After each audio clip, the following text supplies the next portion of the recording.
Good evening, everybody, and welcome to PAPAtv Live, Season 2, Episode Number 1.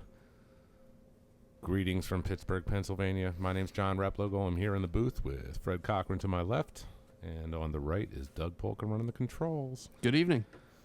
Welcome to Season 2. You excited, Fred? I can't even put in the words how excited I am to be back after 6 months. Or you just choose not to put it in the words? No, you know I'm not lack of words, that's for sure. So, but no, it's great to be back, and I'm sure that our listeners out there are excited to have us back, and we're going to look forward to putting on a great another season. So we've done a couple things different this season. And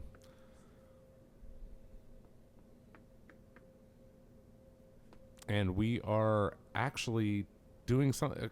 We're changing a few things up. We're actually trying to incorporate some more content into the show where we have some pre-recorded stuff mixed in with our live pinball play. So I did some interviews of two, well, let's call them pinball celebrities from Coast to Coast Pinball, Nate Shivers, and Nate does a podcast, which we'll hear some information about, and also the Pinburg champion, Zach Sharp. And when did that happen, Fred? That happened at the Replay FX, which happened from July 30th to August 2nd. And it was a pretty long 4 days, but it sure was. My goodness, it was lots of fun, lots of work. A lot of people put in a great effort to make it seem like a pretty much a seamless effort to get the show running. And it was great to be a part of it, and I had a lot of fun. Was it like a trip to the moon where there's a game of Blast Off to be played? Oh, my hair's not purple. I'll have to talk to Elizabeth and find out where I can get my hair colored. But Fred's pictured on the left there. I look a little bit mortified there. You do certainly at that. So I have special players for tonight. I picked some of the highest ranking people that are available to me. First we have Roy Wills, who will be playing some Party Zone for us. Welcome to PAPAtv, Roy. Yeah, it's good to have Roy on here. Also, and we're going to have Chris Stevens playing Cyclops. Or Cyclops. Is that proper? That's not proper. Okay. I can't spell Cyclops because I didn't know that there was actually an E after the P. I before E except after C? Yeah, I mean, is that the... Let's move on. The spelling of Cyclops is CYCLOPES. And that's the correct spelling. I'll go with that. So, in my interview with Nate from Coast to Coast, he actually did a little talking about Replay FX. But why don't we go ahead and get Roy up and start some pinball action, and we'll talk about it a little bit. Awesome. Let's play some Party Zone.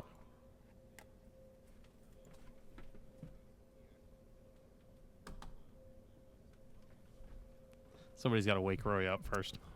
He's still jet lagged. So well, Roy steps up to the table. He's going to play some Party Zone for us. So what are we looking to do in Party Zone, John? What would you do if you stepped up to this table? Well, actually, let me defer to Nate, because Nate chose this machine for us. And let me give him a shot at doing some playing. Great. Some explaining. You chose the game Party Zone. Yeah, why wouldn't I choose the game Party Zone? Party Zone, it's a party. It is a party. Why did you choose it?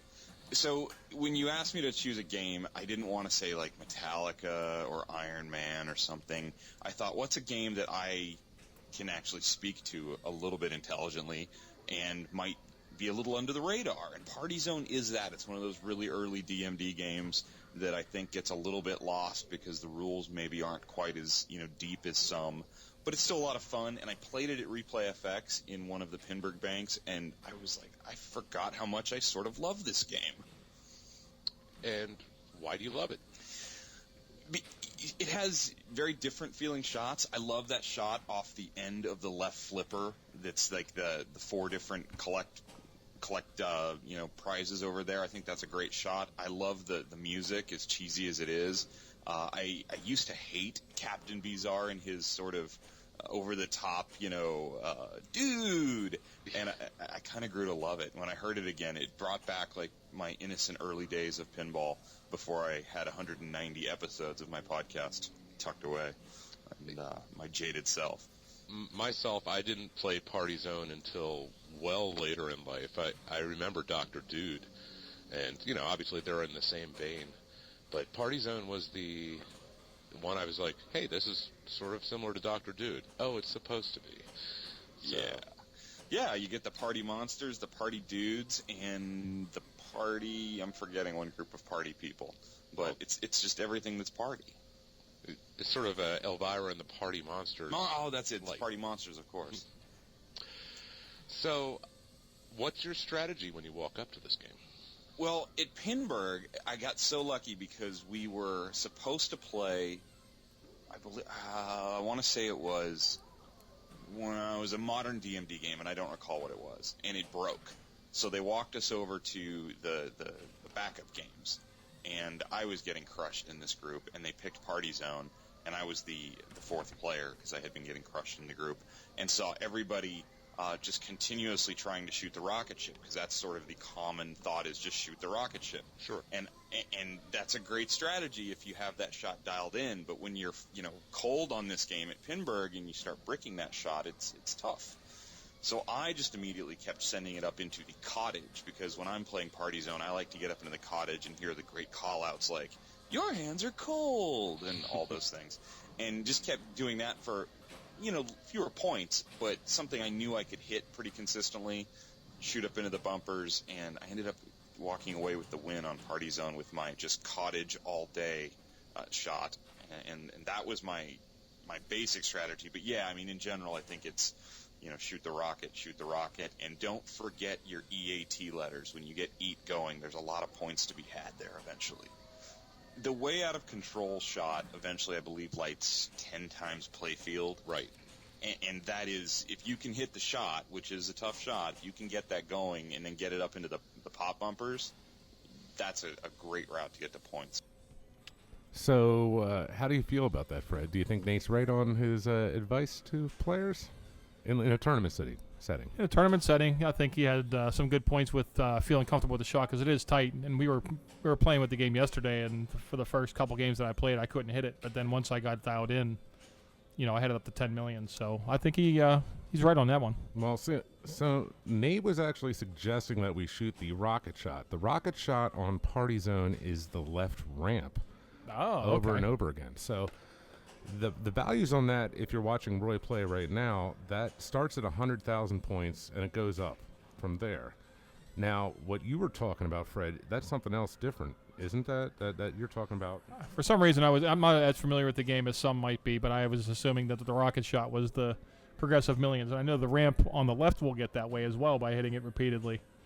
So I was just picking the wrong side of the playfield. Right. So the rocket shot is on the left-hand side of the playfield. The shot you're talking about, Fred, is actually the shot on the right-hand side of it. It's the little orbit down on the lower right. Yeah, there's a little alley with the red arrow there. So, you start off at 1 million, and you can build that up to 10 million as well. Right. Dangerous shot if you miss, but rewarding if you hit it. Now, Nate was actually talking about the 10 times multiplier. You can actually you can build that shot on the right up to 10 times, and then you can collect the 10 million points on that. So you can actually get 100 million points on a shot in this game. Okay, that's something I definitely didn't know. That's a scary amount of points, by the way. So yeah, that's a pretty valuable shot. Roy just got the multi-ball, by the way. Okay, and how do you get the multi-ball, John? Well, do you remember? Yeah, Nate actually explained that. You hit the what he calls the cottage shot. I don't know if there's an official term for that shot. Ooh, Roy almost tilted. You hit that 3 times, and you get different party people, the party monsters, the party dudes, and the party animals. And once you get all 3 of those, then you get to have a 2-ball multi-ball. After the 2-ball multi-ball's over, what happens? All the scores are doubled. That's correct. And then when you go back to single ball play, your playfield actually stays at 2 times playfield. So as long as you're still in that, everything is still doubled. Right. And also right now he's building up the value of the rocket ship. So if you're in the multi-ball, you can build that up to a rather great value. Right there you got 4 million off of it. See if you can get it up to the next level. Yeah, I think Roy will be able to do that. He was practicing a little bit on the machine before, and he was starting to get dialed into it. So, Well, Roy is a top 25 player in the world. He was Number 14 currently. number 14 right now, Doug. Wow. So he's pretty good then. That's what we're being told. yeah, slightly. He's got a little bit of talent. He's played a couple machines. And no, I've played against Roy a number of times, and I'm usually on the losing end of that. But that's okay. I'm having a great time and learn a lot watching him play. Yeah, actually, we just did the one summer league we did here in Pittsburgh. Roy put up $11 billion on Jackpot, and I was happy with $3 billion, and I finished almost last. So just shows you the kind of competition that you go up against sometimes. So Nate was a guest for an interview because Nate does a pinball podcast. And actually, I'd like to spend a minute or two talking about like his pinball podcast and get a little information from Nate. So, Nate, I'm going to have you take it away here. Why did you choose to do a pinball podcast? I had kind of come back to pinball after years of not really paying much attention to it, and I had met someone who was really into it, and it just sparked for me one day, and I went out and bought a game within like 3 days. I went out and bought a Street Fighter 2, and just got into it, and I was listening to Charlie's Spooky Pinball Podcast. I was listening to Don and Jeff on the Pinball Podcast. I was going back and listening to the old Clay Harrell Topcasts, and really into them, and we were on a road trip, myself and my beautiful wife, sometime guest of the show, Teresa. We were on a road trip listening to one of the podcasts, and she said, play another one. And I said, I've played them all. I've heard all of them. And she goes, really? I'm like, yeah. And I realized at that point there wasn't enough content for me. And I figured, well, I'm not so atypical. If there's not enough content for me, listening to all these monthly shows, maybe there's other people who would like to have a show that's... Why did you choose to do a pinball podcast? That's what I wanted to bring to it, was somebody who's consistently talking about pinball. And as the show progressed, anybody who's been listening since the early shows saw that it quickly moved away from just talking about old games from years gone by and was like, hey, there's a lot of news happening in pinball. I mean, if you just open your eyes, there's so much stuff with tournaments, with events, with new games, with new companies, with players. And I wanted to be the guy who said, let's cover stuff in closer to real time. And I thought that was a niche I could fill. What advice would you have for someone who's considering doing their own podcast? I would definitely, there's a lot of new ones. And since I started, it's probably tripled in the amount of podcasts, which is great. And I'm actually now at a point where I can't keep up with all of them, which is awesome. I think that, and I'm by no means like the authority or the expert, but the ones that I seem to enjoy most are the ones that kind of know what they're going for. And when they turn recording on, it's not just, hey, what did you do today? What did you do today? It's more, have segments, have things you want to talk about, and I guess more than anything, whatever you do, have an opinion. My show got a lot better when I just started to really let the wall down and just say what I really thought about stuff, because then people will be invested with you because they know you're real. So no matter what you're talking about, if it's pinball or if it's movies or cars, it's way more interesting when that person that's talking kind of draws a line and says, this is what I think about this. Even people that don't agree with me on stuff, those are the emails. That's when I get emails to the show, is when I say something that actually does polarize.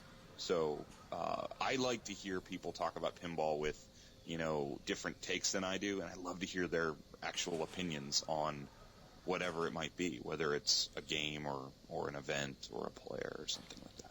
I completely agree. So that was another segment from Nate. I'm trying to fit these segments in over top of Party Zone, which is sort of a little bit weird and awkward, and I apologize for that. But I want to hear about Nate's story in pinball, and it's really interesting to me about what some of these people do for pinball, and I'm glad we get to listen to that over top of a game that he wants to see us play. So, Roy is can't get a hold of it yet. You just started multi-ball, though, so. He's made some tremendous saves on this ball. Yeah, I've been watching that. Yeah, he is definitely giving us some action down there.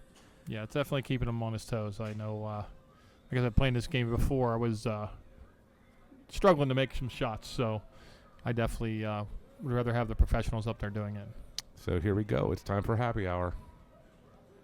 Rocket. So what are we doing fuel. down happy hour, John? You get some rocket fuel. We get some rocket fuel. You Nice. get rocket fuel. Sounds like something that you just can't get anywhere. There's a lot of, dare I say, non-PG innuendos in this game. That never happens in pinball. Like one of the songs, so you can actually shoot the center hole to choose songs, and one of the songs is Safe Sax. Well, you got to practice it. That's right. I mean, yes. David Sanborn's doesn't have the corner on the market. So what did he get? He got $1 million for hitting the ramp? Yep. Okay. And 600,000 for that, and $1 million bonus on it. Okay, because again, I'm not as familiar with this game as some other people, so I'm kind of learning as we go as well. He's also got the double playfield going. Does it actually show you the correct amounts on this game, or is it double what it's showing? I believe it's double what it's showing. So. And Roy is trying to hit I'm that not- center scoop right now for. I think he's trying to relight the multi-ball shot. I think that's what he was trying for. You know what, Doug? I'm not sure about that. It might actually be showing the correct amount that you're getting. All right, so we're gonna fire up one more game of Party Zone here. Maybe it might be more than one game, or it might be two games, depending on how everything goes with Roy's game that he's currently playing. So going back to what Nate said when he was talking about his podcast and how he got started, because he felt that he could fill that niche of providing timely commentary where some of the other, at the time, I don't think there were that many podcasts even going on. And now he's, I think, by far the most prolific pinball podcaster out there. Well, I'm not going to say Nate certainly wasn't one of the first to do it. I mean, I think Clay Harrell might have had one of the first the top casts. Oh, the top casts were awesome. And Clay was doing those almost 10 years ago at this point, I would assume. And if you look through the library of material that Clay amassed, it's very substantial, and you can get a lot of information from a lot of top designers. There was a really great interview. Anybody out there? I don't even know if it's still available on Clay's site that Clay did with Steve Ritchie. It might be one of my favorite interviews of all time. I believe that is still available. As a matter of fact, I think a friend of mine pointed it out. I think Brian Tessier pointed that out the other day that was still available. Yeah, I just started listening to Nate's podcast. Actually, I find them very entertaining. He did one with Roger down at the replay with Zach and Josh. I thought was fantastic. I never really knew, really listened to Roger speak very much, but came back and loved it. Listened to it a couple more times just to hear the stories and things. Interestingly enough, Nate actually shared some information with us about how he felt about replay effects. And let me play the clip where the section of the interview where he shares that. Tell me how you felt about replay effects, being that this was the first year for it.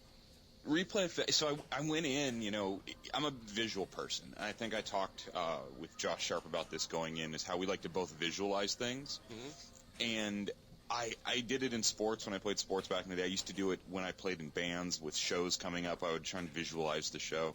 Replay effects, I couldn't do that because I'd never been to the convention center in Pittsburgh, and I had no idea what it would look like. So walking in cold, it was amazing how perfectly dialed in the setup was and the space that the games had, because there's so many pinball machines and so many people.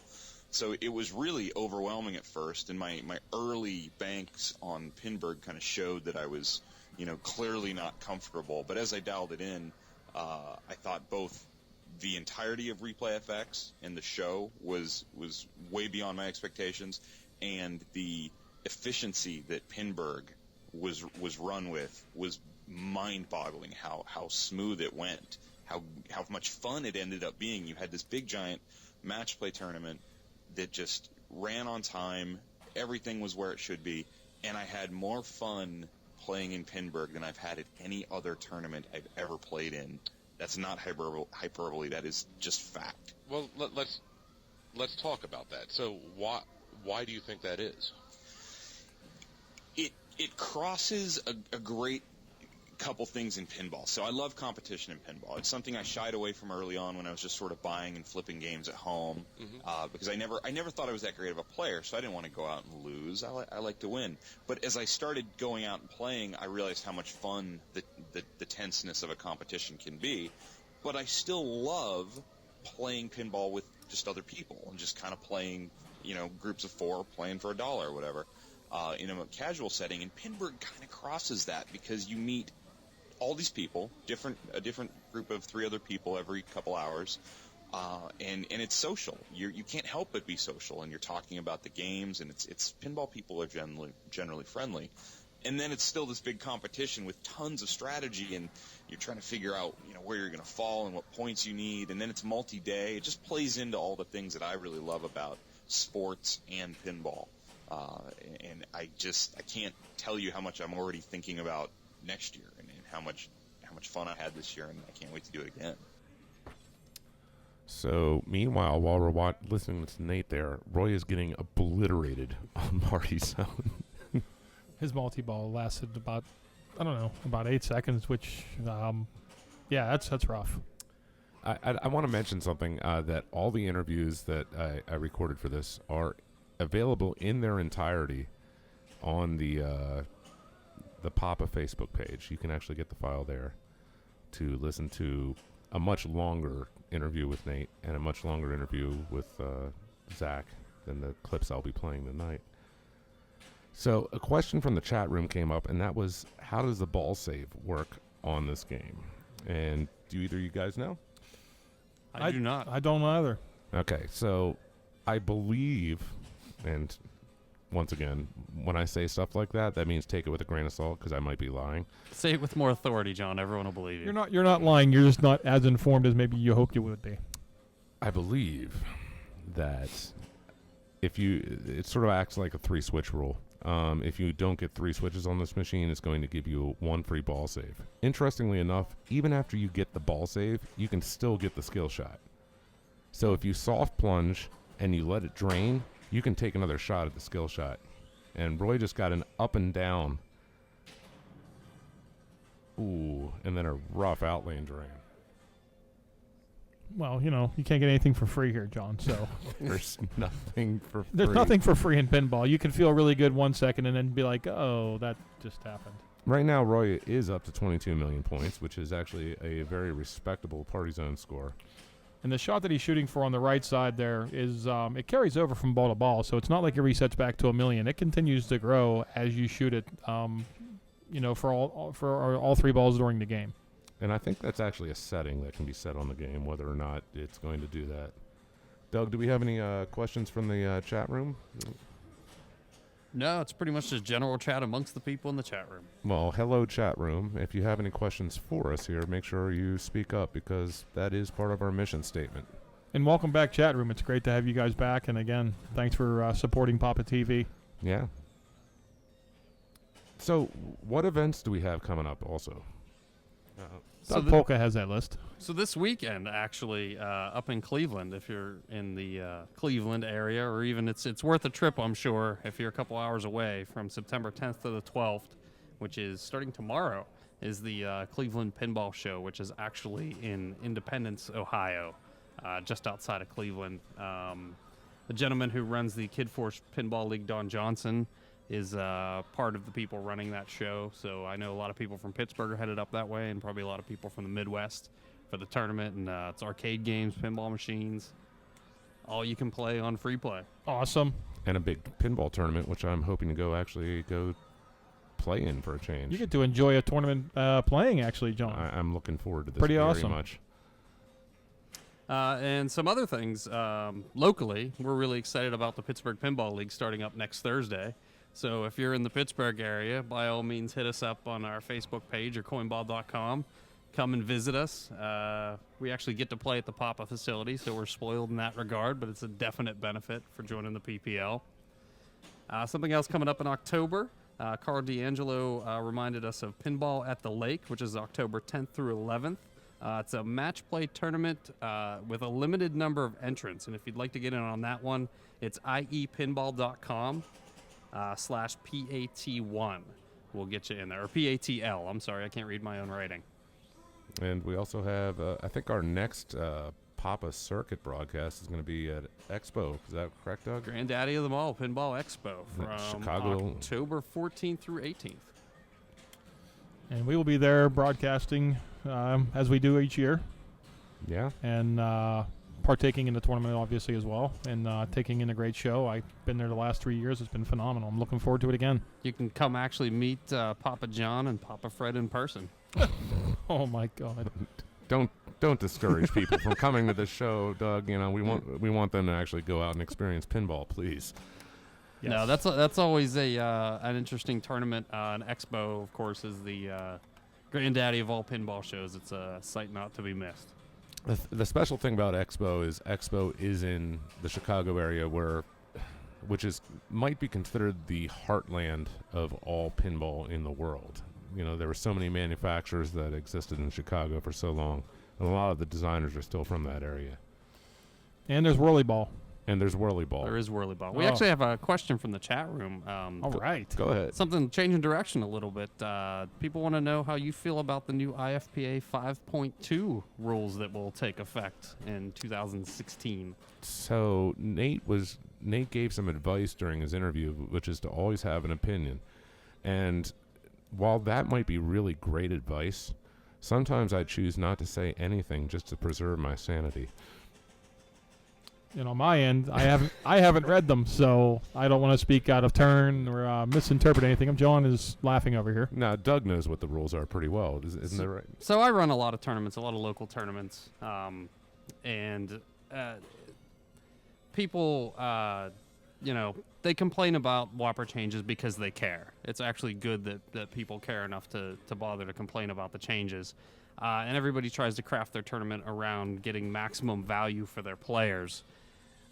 I mean, in my experience, the best thing to do is run a fun tournament with a great format, and you're going to grow that tournament. People will show up. More people will show up. People will tell their friends. The best thing you can do to run a great tournament isn't following the IFPA standards for tournaments to get the maximum number of points. It's talking to the people who participate in your tournaments and talking to the people who don't participate in tournaments. Are there people in your local league who don't come out to the tournaments? Talk to them. Find out what's stopping them. Is it the cost? Is it the format? Is it the time? Because at the end of the day, I think we're all most interested in growing pinball over everything else. Doug, I just saw a question in the chat. They were asking if we're going to convert the games at Papa over to LEDs. You say that with disgust, John. Did Justin Brooks just send that in? No, I just think that would be a difficult... We have no plans to convert all the games to LED at this time. However, we have been going through and shopping out some of our older games and converting a lot of them tastefully to LEDs to just... and for example, in the older games, it's better to have LEDs in the back box because you're going to preserve the back glass from having all that heat trapped back there.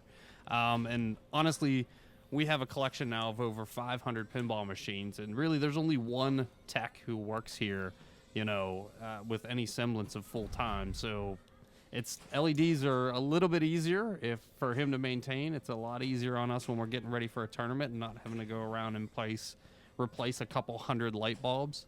I don't think we plan on converting everything to LED anytime soon, but it wouldn't surprise me if every visit to Papa you see a couple more games LED'd out than were before.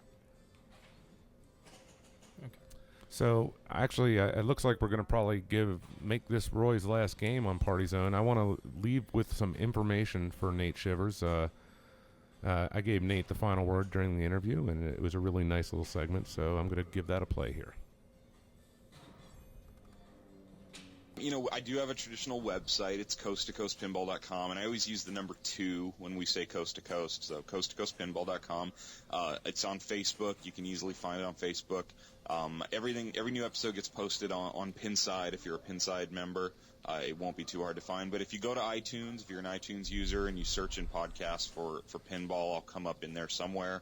If you're using just any other podcast catcher, you can search Pinball or Coast to Coast Pinball, and it's not too hard to find. As we're recording, we're at like 190 episodes. I release an episode or two every week, generally. That's amazing, by the way. Yeah, we're trying. I mean, there's a lot going on, and we talk about everything on Coast to Coast Pinball. It's new games, it's players, it's competitions, it's trip reports to where I go, and it's a lot of fun. And I read emails. I try and incorporate audience participation as much as possible, and it's been a lot of fun. So anybody that listens, I really appreciate it. Well, Nate, I'd like to thank you for spending time with us here tonight.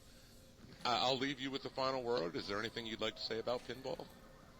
I'm actually just really excited that PAPAtv is coming back on. I really enjoyed watching the different players that you had on and hearing the commentary. It's a great piece of content, and it's, to me, sort of like the original streaming pinball is PAPAtv Live for some degree. It's the first one I ever paid attention to, so I'm excited that you guys are back on. And I don't know, maybe the stars will line up one time and I'll find myself in Pittsburgh and I'll crash your party. You are welcome anytime. Nate, thank you so much. Thank you, John. So once again, you can actually find the entire interview on the Papa Facebook page right now. And also, we will have that up on papa.org in the future. I would just like to say good job on that interview, John. Thanks, man. It was well done. I second that. That's all about Nate. So like he's a much. I have the voice of deepness, but he has an amazing talking style that I can listen to for all day, which I sometimes do when I'm binge listening to his podcasts. Yeah, I've been making sure that I've been catching them each week. Every time they come on, I can't say that I had always listened to them, but now I listen to them every time they pop up on my Facebook feed. So it's great to listen. So the Roy game before here, he had got about 70 million, I think. So he finally started getting a hold of the game. He's going to jump into multi-ball here. He blew it up. He did blow it up. He got lots of rocket fuel. This game can be so brutal. Yeah, I don't have much time on it. What's your opinion of this game as a tournament game, John? I think it's a very good tournament game. Just, I will say that it, like a lot of people will employ a tournament strategy that is repetitive on this game, but I don't necessarily think that that's a skill that you should ignore. Because some people say, for example, let me explain that a little bit. Some people say Doctor Who is a bad tournament game because a lot of people on Doctor Who will repeatedly shoot the upper loop. But I think repetition is a skill. It's a skill, and you don't need to necessarily exclude a tournament game because it's repetitive. Yeah, I can't. I've seen people hit the ramp, 30 times in a row, and they think it's easy and they can do it. But then you step up to the table and try to do it, and maybe you get 3 or 4. It's definitely not easy. And I think a lot of the top players in the world will try to make a repetition game out of games that aren't repetitive, which I certainly try to do it myself. Sometimes successfully, sometimes not. Roy, thank you. Good playing, buddy.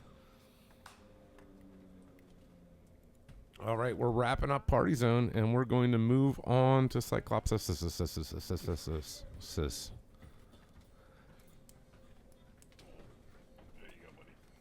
And I'm also going to do a little changing of the guard up here, and we're going to get some fresh announcers into the booth here with us.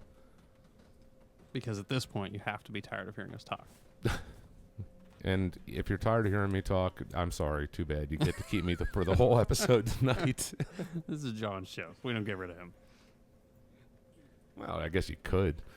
I mean, I don't mind. I wouldn't be hurt.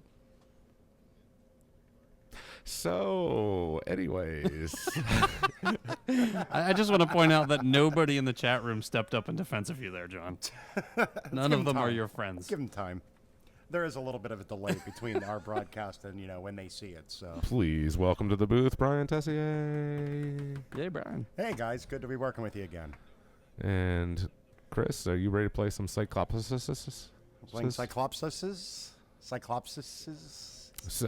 So Brian, Mr. Tessier, you were involved in also doing some work for the replay effects. That's correct, John. I ran the Walter Day Replay World Championship. It's a video game tournament that went over the course of the whole event. Yeah. And we crowned a world champion video game player. And who was that? His name, Donald Hayes. Um, He's a world-class player. He has a couple world records. Most of the upper players seem to know who he was. So, no one was surprised how the event kind of ended. So, well, the other interview I did was actually with the champion of the other event, and that was Zach Sharp. And I'm going to actually let Zach give an introduction to this next game that we're playing here with Chris. Let me find it.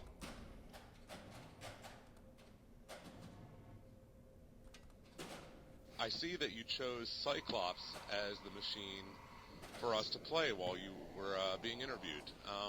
Would you expect anything less? I wouldn't have expected anything less, but actually I was thinking that you might have chosen Iron Man, but that's another story. Yeah. That might be another one for a future story for you.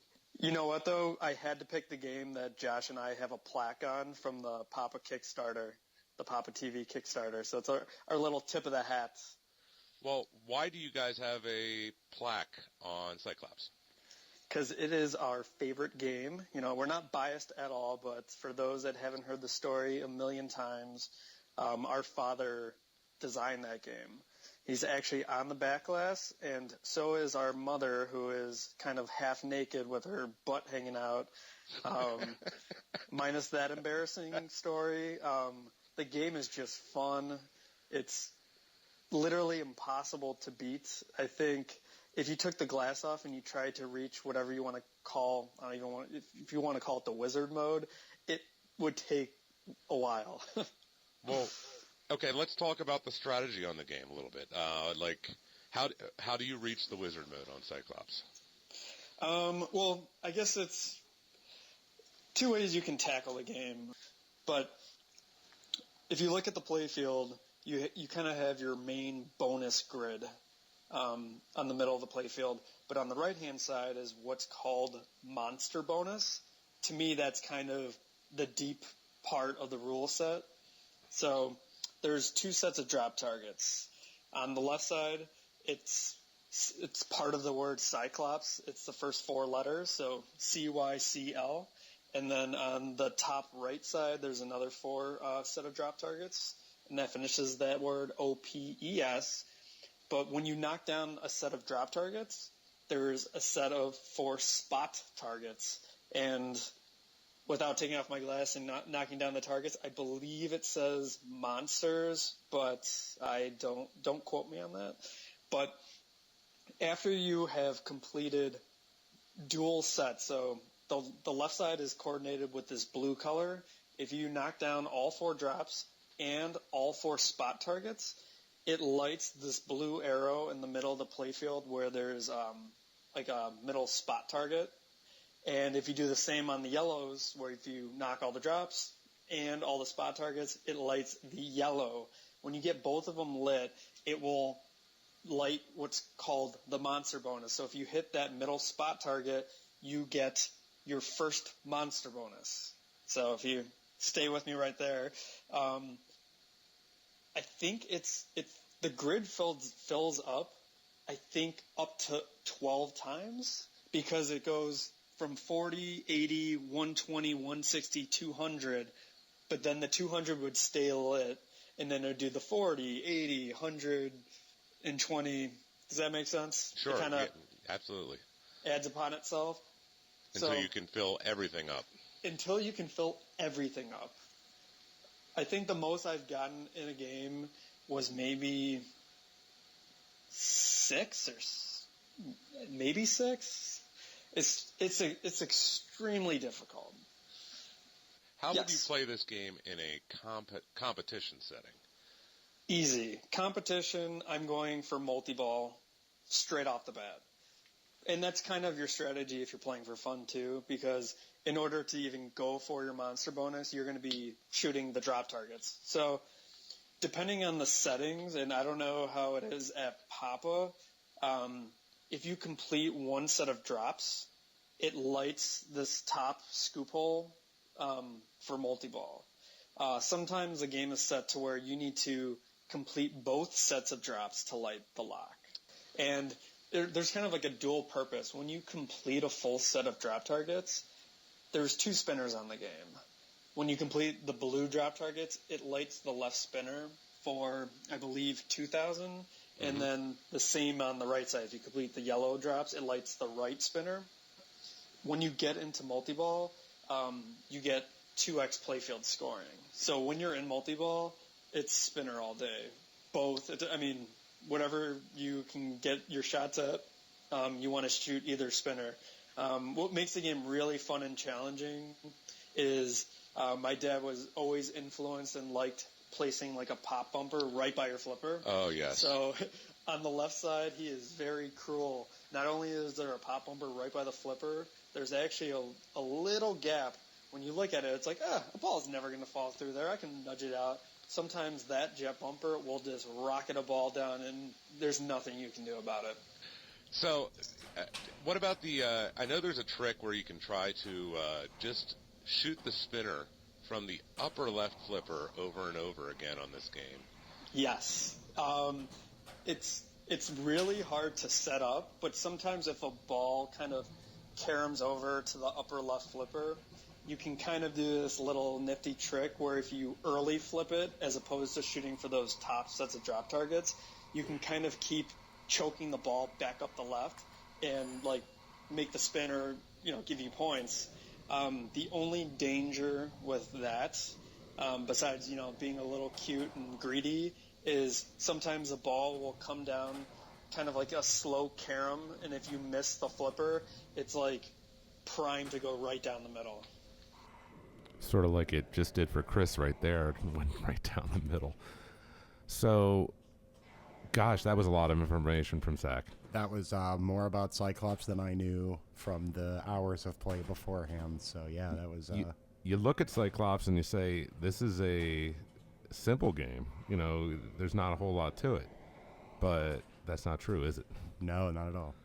And also joining us on the microphone, Elizabeth Cromwell. Welcome, Elizabeth. Hey, guys. Hi, Elizabeth. So what do we think about Chris's play here? Well, I really wish he would have practiced some. He's, Well, let's be fair. He practiced. However, it was on a separate machine. Well, what's the story on that? What happened there? Chris was blowing it up. He was practicing for a solid half an hour, and then all of a sudden, in the middle of a game, Chris game was blowing it up? Yeah. He blew it up. He literally blew it up. Yeah. It no longer exists. So, fortunately for us at the Papa facility, we have 2 Cyclopses. We do. Well, Cyclopses. Cyclops eyes. Cyclops eyes. And the other Cyclops is actually sitting right next to Chris because it was the game we were going to use tonight. It actually has the plaque that Zach was talking about on the back glass. And it decided that it was just going to, I don't know, maybe blow its driver board right before, like literally 1 minute before the show was about to start. So, thank you, Pinball, for throwing us a curveball.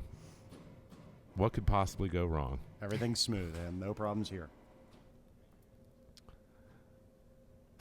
So, Elizabeth, what was your thoughts on Replay FX? Did you get to watch any of the Pinburg finals? I caught a little bit running past as I was on my way to do something else. Replay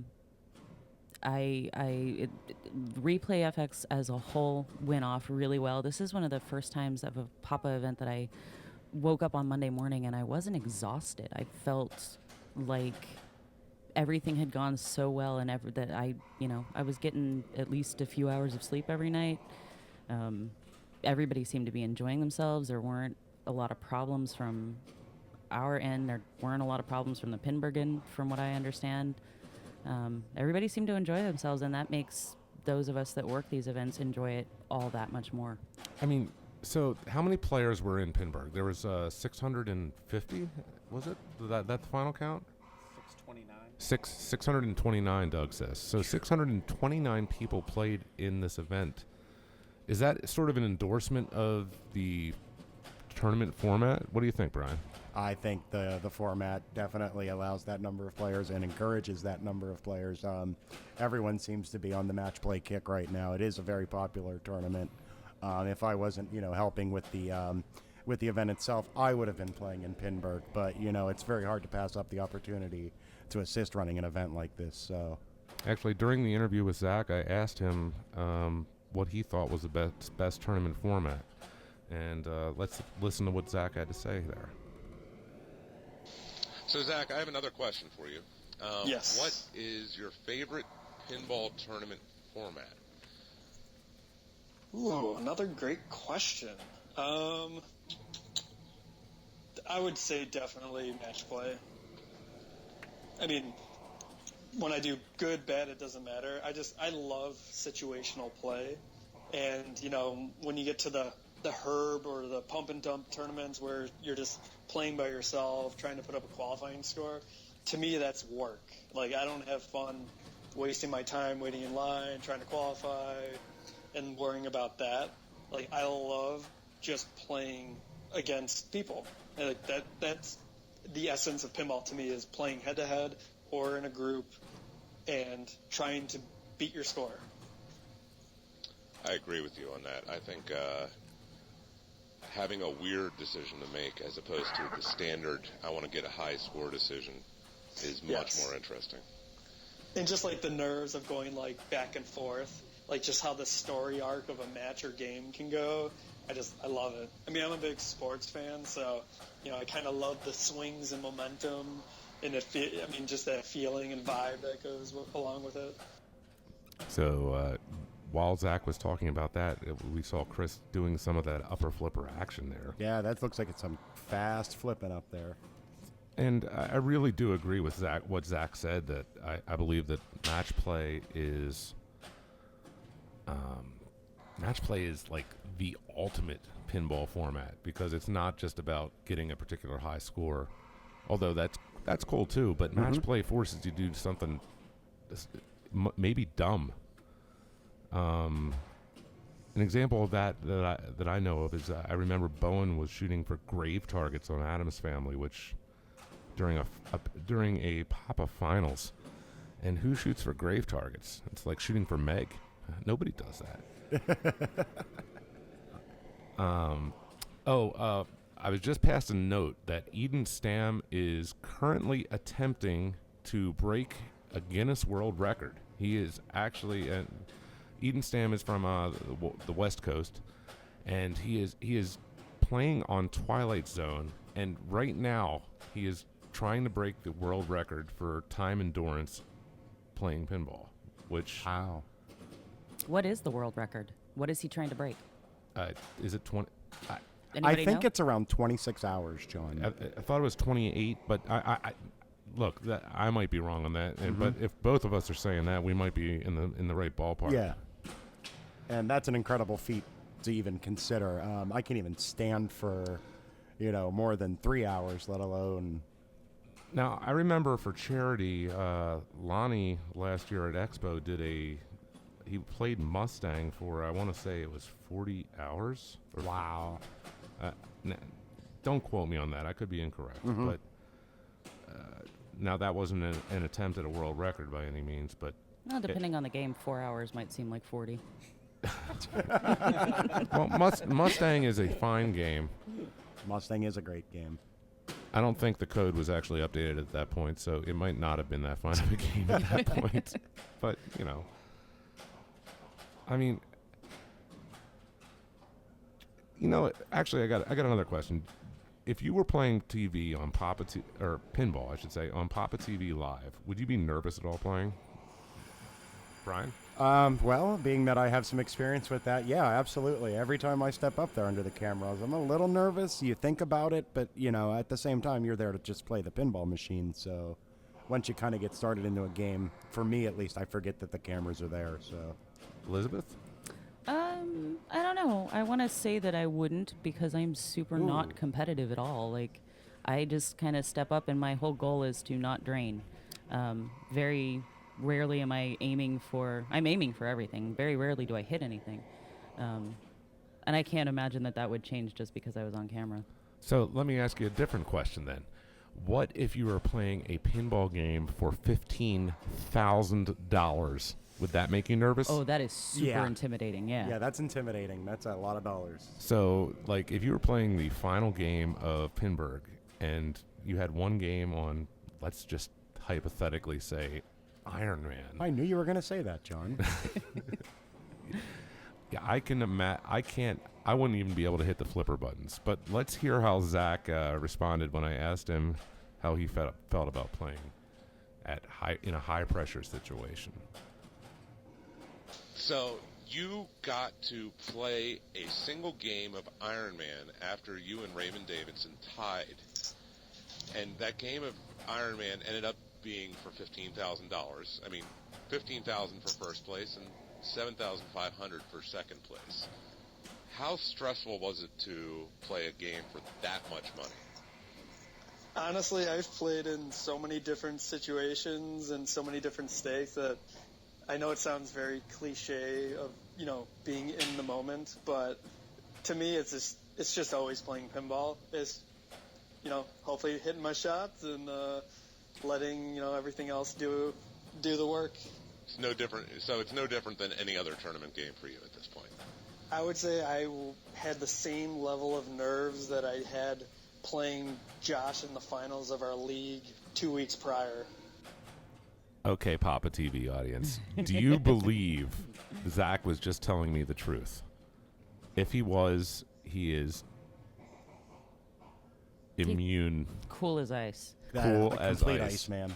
And can I just say, like, personally, I'm so glad to finally see Zach get a banner here at the Papa facility. He's an incredibly nice guy. He's a solid competitor. He's here year after year, and he worked hard for that. He deserves that. He's worked hard many times and come very close many times.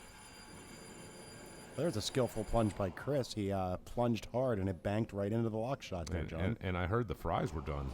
And the fries are done. This game has a bell, and it rings for a little bit time there. Ooh, there's another poll question. Games with bells, are they annoying? In a tournament setting or in general, or Yes. Well, my strategy on Fire, which has a bell at the top, is to see how many times a game I can get that bell to ring, so I can take that answer either way, I guess. I don't know. I actually prefer the older games and their sounds as compared to the new, all computerized noises. Man, that lower left pop bumper, just like Roger's done on some of his other design stuff, that is so pain-inducing. I love it, John. You play so many games with 2 slingshots at the bottom, and this one just says, nope, you get 1 slingshot and a pop bumper. Good luck. I mean, I really can't talk about much as far as rules in this game, because Zach really... He nailed it all. In 6 minutes. In 6 minutes. And don't be afraid to go back and listen to that section. And you can also hear a little more about the game. Zach tells me some pretty cool stories about Cyclops in the entire interview. That's right. The full interviews will be available online, won't they? They are on the Facebook page now, I believe. All right.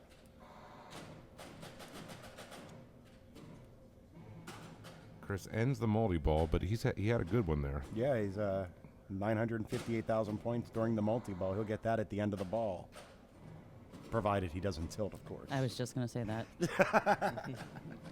That is a weird thing, that you can lose all the progress you did on this game just by your entire multi-ball score just goes away if you tilt. Yeah. Don't do it. Nope. Chris, don't tilt. Actually, I'm starting to wonder if Chris might be getting to the point where he has nerves of steel as well. I've watched him play in a lot of high-pressure situations. Chris is a strong competitor. Yeah. It's really I agree. annoying. Oh, that almost came back up on the flipper. Oh, turkey's done. Thank you, Brian. You're welcome.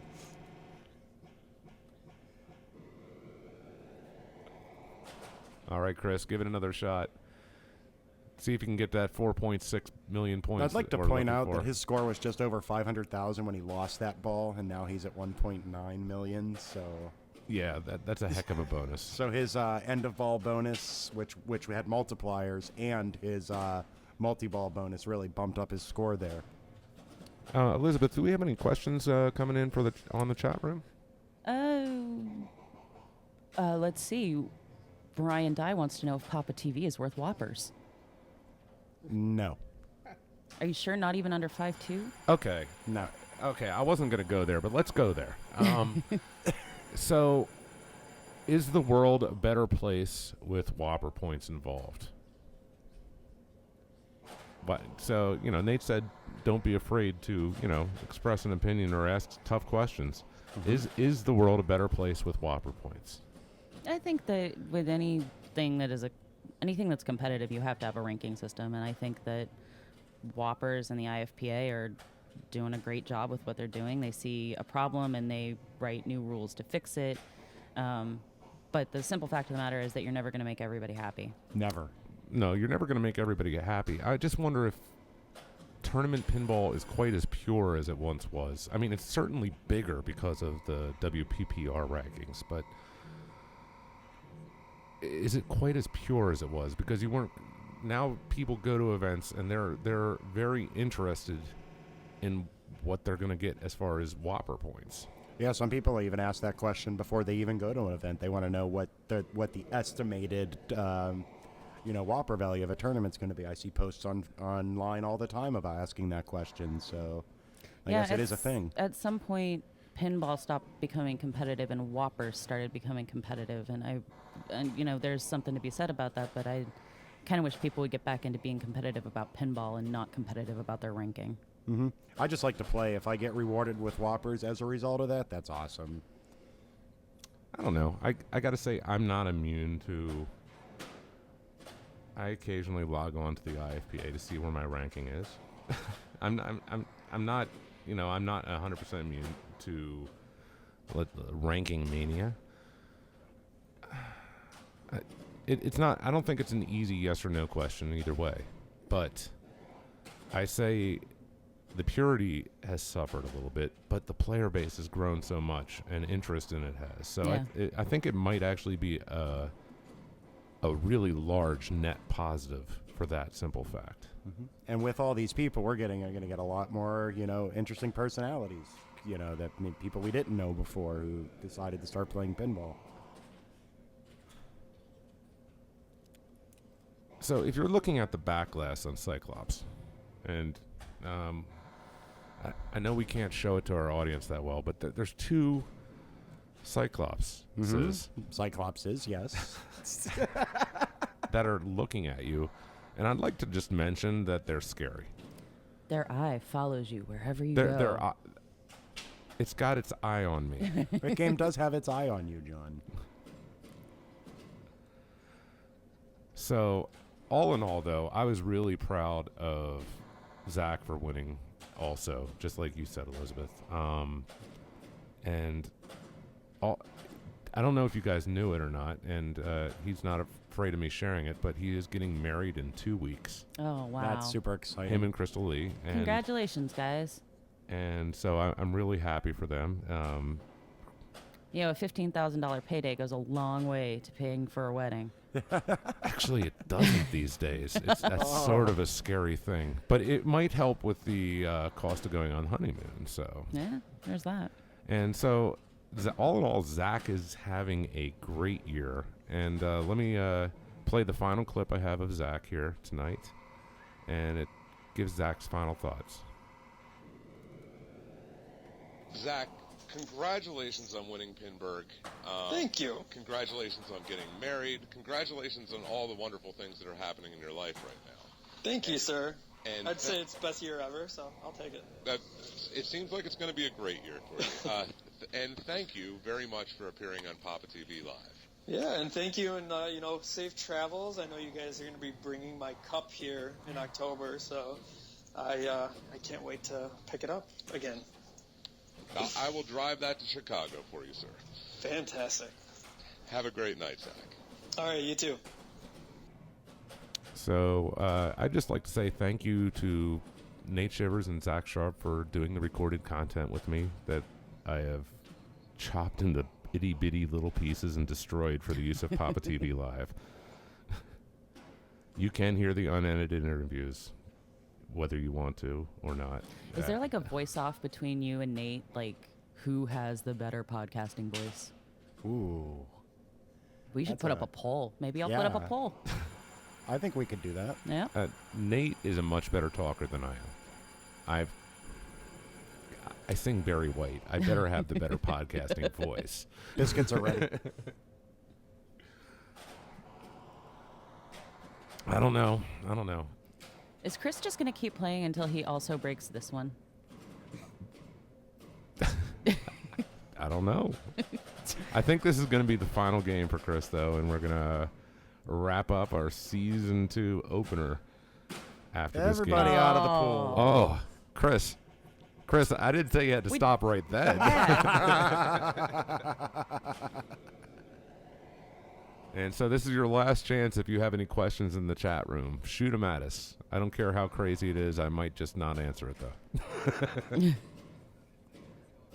Now, John, what do you like about this game? What are some of the features that you really like about Cyclopses? I love the lower pop bumper. The lower pop bumper drives me insane. And When that ball is going just between the bumper and the sidewall. and you know it's in danger because there's that little hole it can go down. I love that. You never feel particularly safe on this machine, mainly because of that fact right there. Yeah, absolutely. Yeah, you're hitting everything I love about the game, John. Also, I love the fact that there's the stand-up targets behind the drop targets. I think that is the coolest thing ever. That's right, the monster stand-ups back there. And for as much as I was just talking smack about the back glass is so cool. It is kind of cool. It's staring at you. So what's the question over there? Somebody wants to know if our I have no idea what that question is. Okay. Somebody's fair confusing me. Josh Shop wants to know if you are coming to his barbecue this weekend. If you bring a pin, you get in free. That's a little bit short notice. I was actually planning on going and playing in the tournament, Josh. So, you're going to have to come to Cleveland and try to take down the John. However, I'm free this weekend. I might be able to swing by. So I'm not coming, Josh, but Brian's on his way right now. So there you have it. Happy birthday.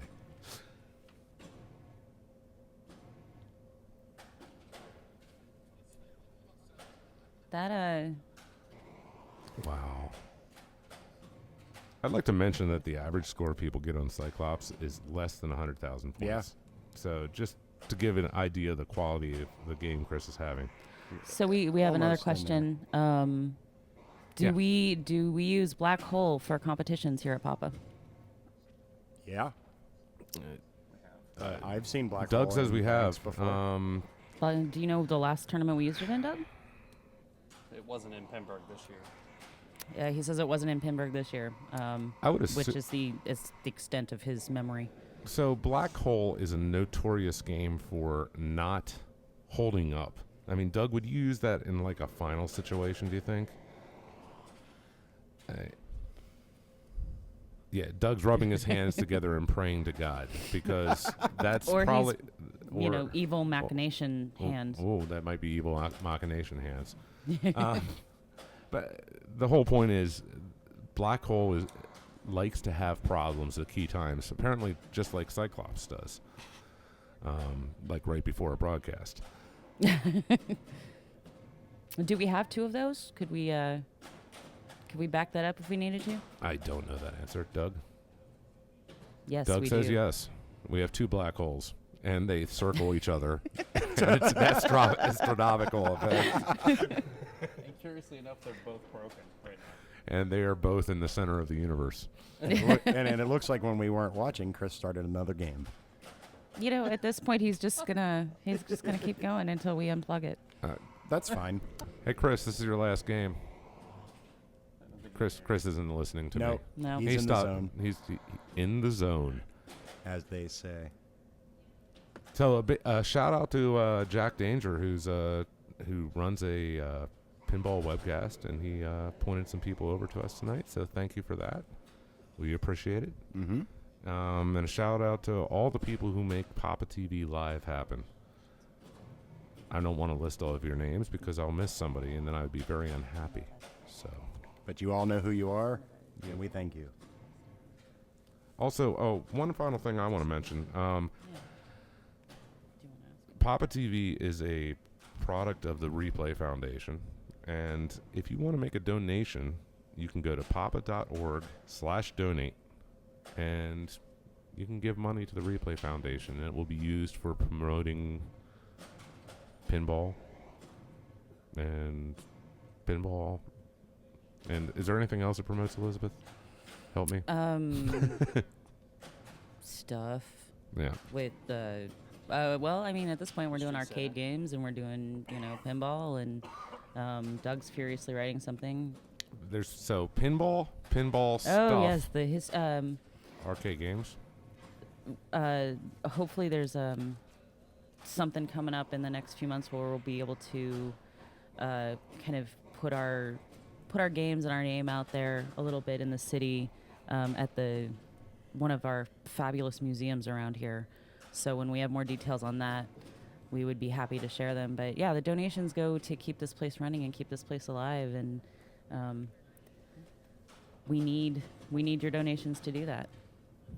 So we'd like to thank you guys for tuning in tonight, and we look forward to the next broadcast. I'm not going to tell you exactly when it is. And by the way, there's a shot of what it looked like from the audience's perspective of the Replay Effects